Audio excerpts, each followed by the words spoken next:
ప్రేసోలరా, నిన్ను ప్రేమించిన ప్రభుత్వం నువ్వు ఉండాలంటే మొదట దేవుని వాక్య ప్రకారం నేర్చుకోవాలి. దేవుని వాక్య ప్రకారం జీవిస్తూ ఉంటే నీకే కొరత ఉండదు. అది దేవుని మాటలు, నా మాటలు కాదు. దేవుడు ఏమన్నాడు? లోకం నుంచి బయటికి రండి. రెండవదిగా, నేను మిమ్మల్ని బాగుపడటకు, మీకు మేలు కలుగుటకు నేను ధర్మశాస్త్రం ఇచ్చాను. ఈ నా వాక్యమును ధ్యానం చేయండి. యెహోవా ధర్మశాస్త్రమందు ఆనందించు దివారాత్రులు దాన్ని ధ్యానించేవారు ధన్యులు. అతడు నీటి కాలువలో ఎవరు నాటబడినదాయి, అతడు చేయనంతయో. అదంతా బైబిల్లో రాయబడింది, ఎవరో రాశారు. కానీ వాస్తవమా అని చాలామంది వాక్యానుసారంగా జీవించడం. ఎందుకని దేవునితో అంటుకట్టుకోలేమో? ఎందుకని క్రీస్తు నా కొరకు ప్రతిష్ఠించబడినప్పుడు నేను ఆయన కొరకు, మనుషుల కొరకు చూస్తావా? ప్రియ సోదరుడా, మురికిలో ఉన్న నిన్ను సింహాసనం కూర్చోబెట్టి కొడుకు నీ కొరకు బలి అయినారు. ఎఫెసీయులకు రాసిన పత్రిక 5వ అధ్యాయము. ఎఫెసీయులకు రాసిన పత్రిక 5వ అధ్యాయము మొదటి చదవండి.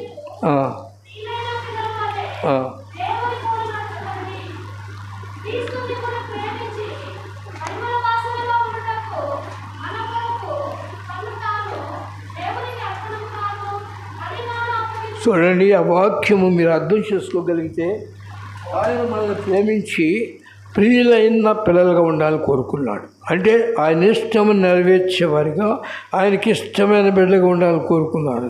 అంతేగాని ఆయన గనులుగా లోకంలో అందరికంటే గొప్పగా ఉండాలని కోరుకోలేదు.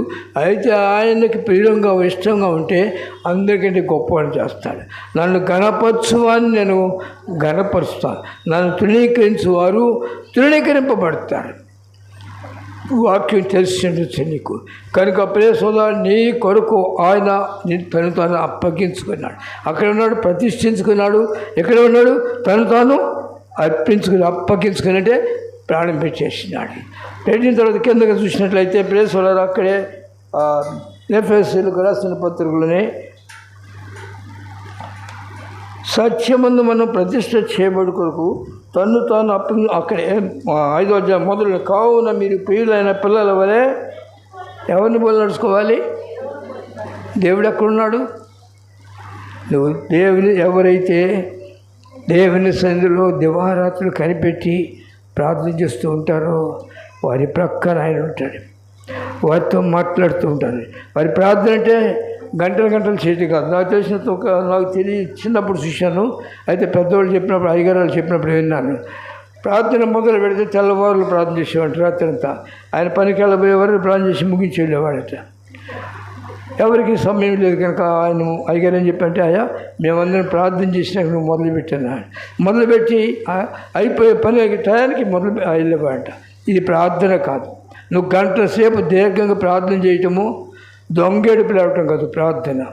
నువ్వు ఒంటరిగా కూర్చో, రాత్రి జాములు కూర్చో, లేకపోతే బయటికి వెళ్ళి ఏకీభవించి ఏకాంతంలో కూర్చో, లేకపోతే ఎవరు లేని స్థలంలోకి వెళ్ళి కూర్చో, కన్నీరు కాచు, ప్రార్థన చేయి, నీ జీవితాన్ని చేతిలో పెట్టుకో, నీ హృదయమును కొమ్మనించు. అక్కడ దేవుడు నిన్ను తప్పక ఆశ్రయించి నీ ప్రక్కన నిలబడతాడు.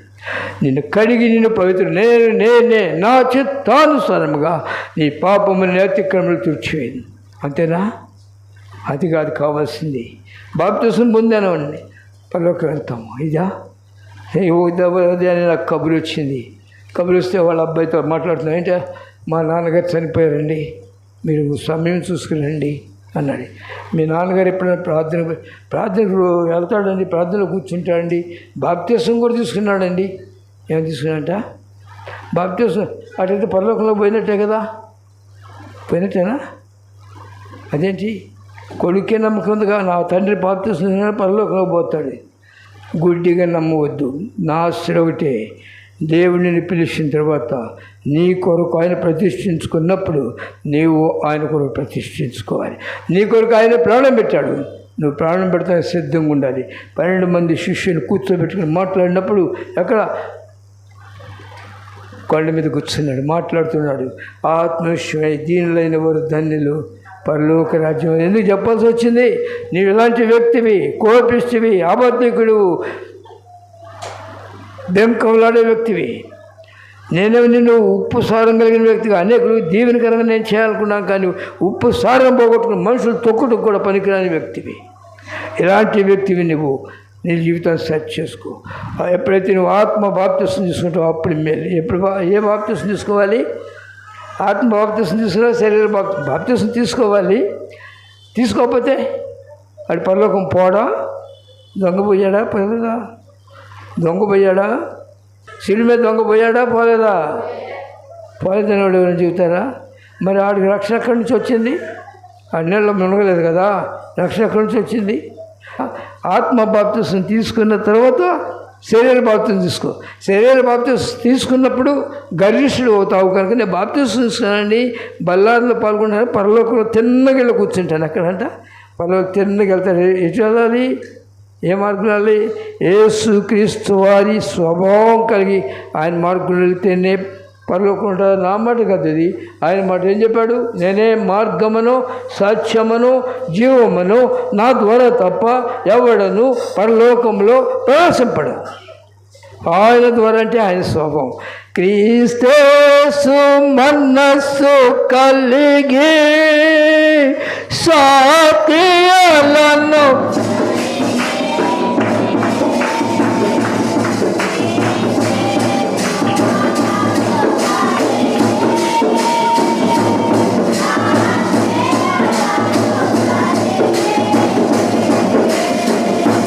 యోధులుగా నిలుచోండి, పోరాడుడి విజయముతో.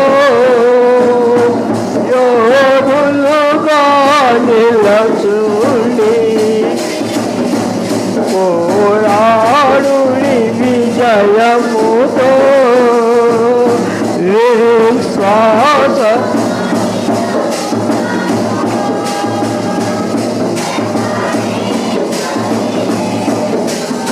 దేశలరా, విశ్వాసంతో ఉంటేనే ఒక మనుషుడు యుద్ధము చేయగలడు, పోరాడగలడు. రెండవదిగా యుద్ధంలో నేను చేర్చుకున్నాడు ప్రభువు కనుక నీవు ఆయన సంతోషపరచాలి. తన సైన్యంలో చేర్చుకున్న వాడిని సైనికుడు ఎవడను కూడా సంతోషపరచాలి. తిమోతికి రాసిన 2వ పత్రిక 2వ అధ్యాయంలో చూడండి, అక్కడే ఉందో చదవండి. సైనికుడు ఎవడను యుద్ధములకు పోయినప్పుడు తన్ను దండులో చేర్చుకున్నవన్నీ సంతోషపరచవలని ఈ జీవన వ్యాపారంలో చిక్కుకొనడు. చూశారా? నిన్ను సైన్యంలో పరలోక సమూహంలో చేర్చుకున్నా ఆయనను సంతోషపరచాలంటే యుద్ధంలో ఉన్నావు. యుద్ధంలో ఉన్నావు కనుక ఏం చేయాలా? యుద్ధంలో ఏం చేయాలా? పోరాడాలి. దేంతో?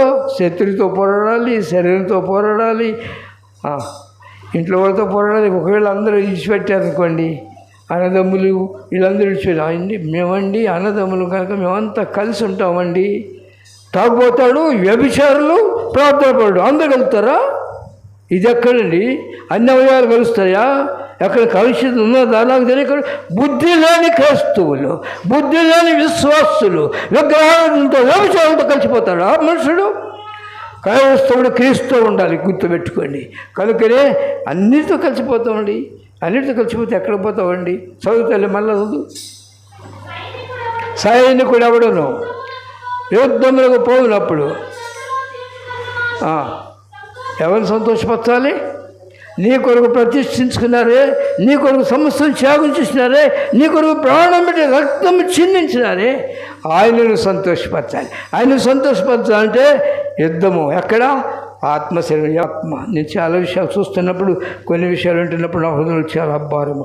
వీళ్ళు మంచి భక్తి కడతారు, మంచి చిన్నప్పుడు వాళ్ళ తల్లిదండ్రులు రక్షింపబడిన తర్వాత పుట్టిన బిడ్డలు దేవుని సంతోషపరుస్తారని నేను ఆశపడుతుంటాను.